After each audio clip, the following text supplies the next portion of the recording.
Huh.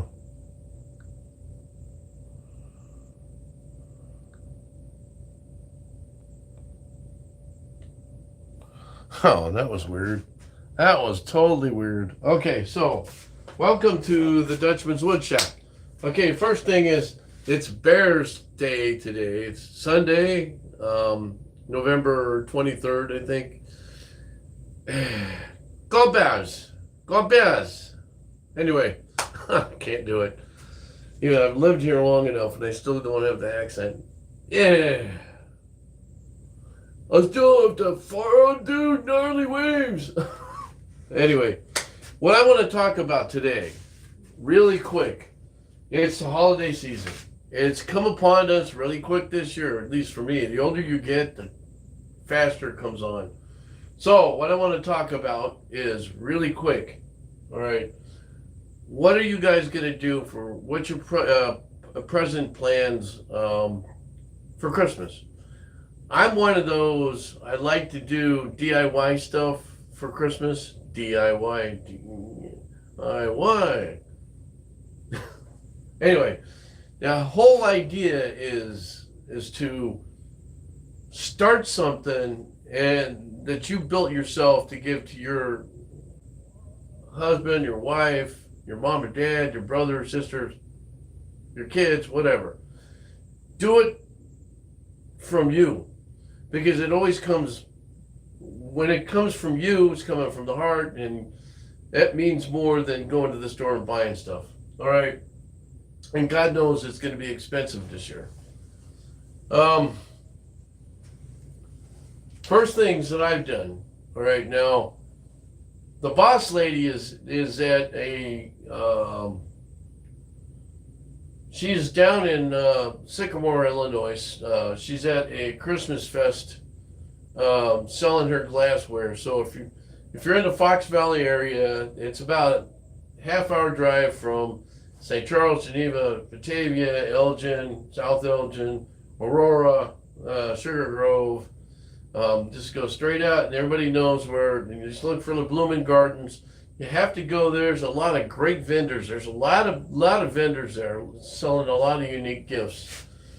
And I've posted stuff online.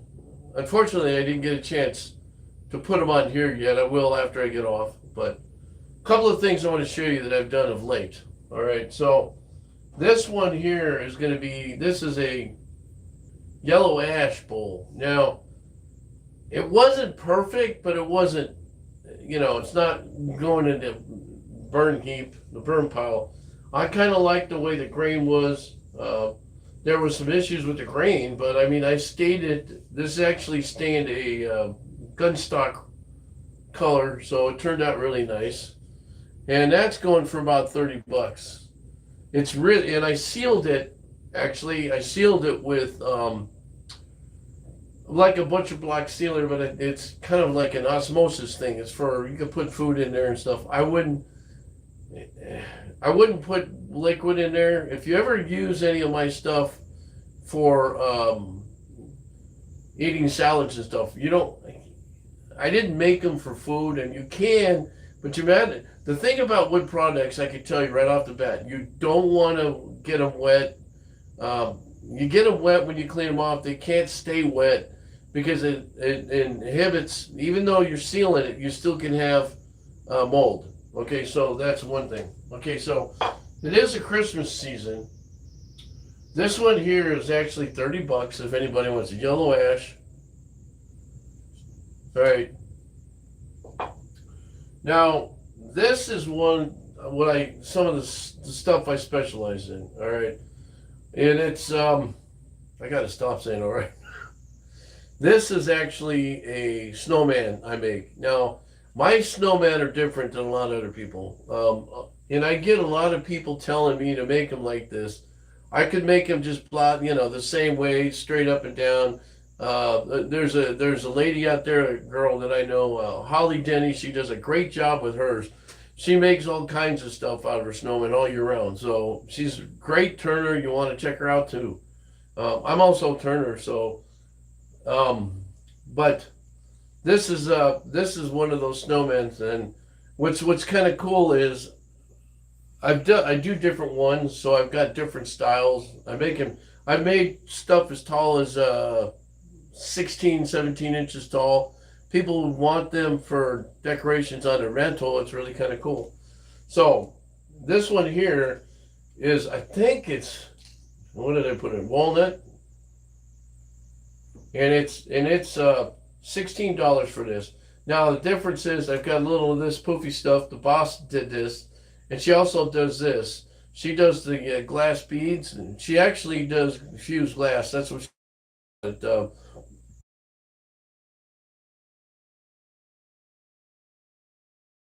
does the glass beads for me.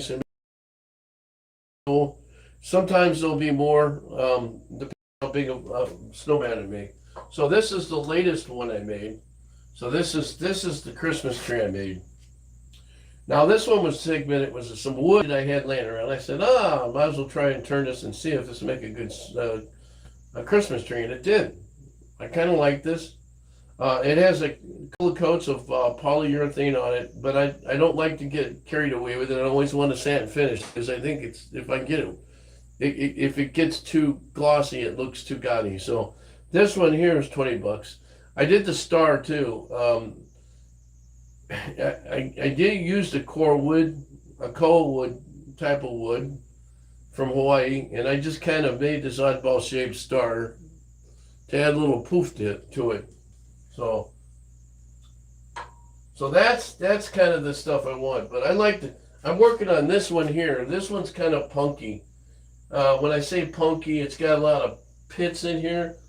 And so I don't know what I'm going to do with it just yet. I don't want to go too much further because I've got a tenant in here and the hole gouged for my chuck, and it might be getting to the point where it's really thin. It has a tendency to pit out when you're trying it with your tool. Even if it's sharp, for some reason it pits out. So I've got some different ideas for this one. I just haven't come across it. There's another one I'm doing. And I've only got one really good coat on here. And this is one of those oddball ones I decided to come up with. This was actually this is actually some red oak in here. And I put a really thick coat of polyurethane on it. But I did something I normally don't do. Okay, now I put these usually in my kiln for about 40 minutes to an hour. Well, that was not good because I left it for 2 hours in there. Not good. So I got a lot of pitting in here with my finish. So that's the thing, is you got to keep on top of what you're doing. It's a ooh-ooh. So what I got to do here is I got to resand that. But I had this idea of making an oddball shaped thing, and I didn't go all the way down to the white because I just didn't feel like it would do justice to this wood. I like this wood. I guess I could have left the white off. I don't know. It's actually pretty heavy because this oak that I got was pretty dense. So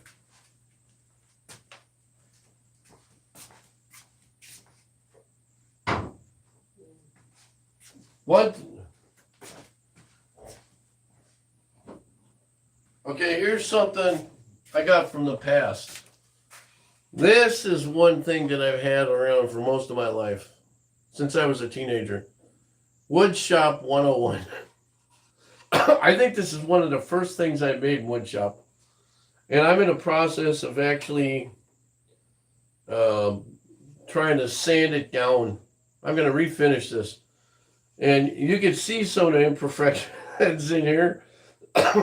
Now, this is me trying to be, as a kid, trying to be a woodworker.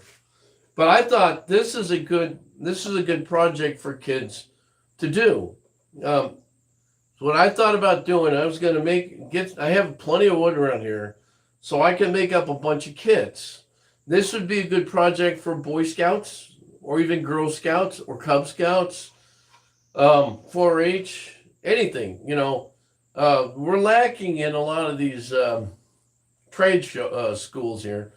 And I would like to give back doing it because since most of my life has been a trade. I was a firefighter first, and then second is me being a cut-up artist. So what I like to do is I'd like to challenge you guys in the future if you want to make this. This might be a good Christmas present.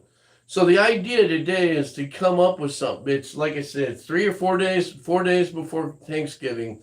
So you got quite a ways still before Christmas even starts.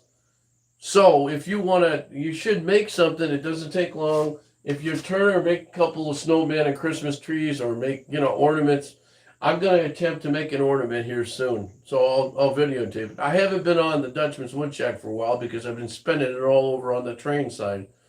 Then if you're interested, you can see my other channel.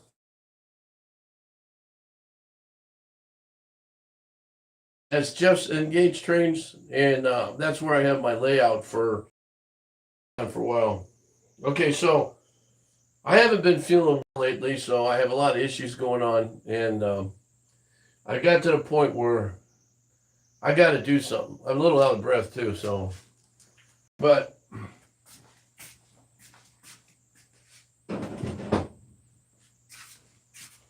yeah, the life's too short, and hopefully Jesus Christ has helped me out. One thing I gotta say, I might start doing my shows with a prayer beforehand, that we don't cut ourselves, and we don't, and I'm known for that. I have to say that because as you get older, when you get in your 60s, you start having issues, you start having friends having issues, people start getting all kinds. I've come more aware of my body since I had my hip operation, and I had to go through it. And now there's certain things that are happening to me that never happened before. So unfortunately, I guess that's part of growing old. But to all those young kids out there that watch me, please respect your body. Also, your intake. I've backed a lot of stuff, and as much as I like my microbrews, my beers, I backed off that. I haven't had a beer for a month.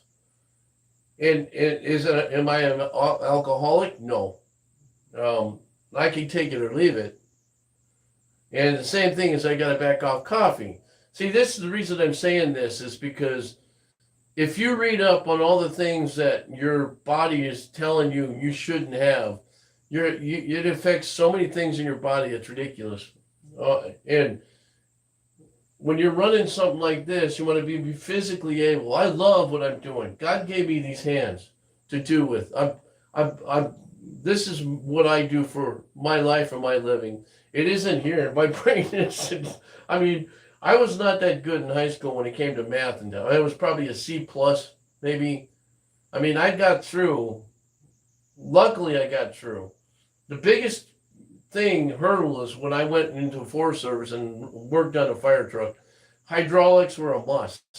Even though you're not the engineer, everybody on that crew had to know everything about that engine in and out, and it's somebody else's engine. Because there's a lot of things that you'll come across when you're doing firefighting that will bog you in line.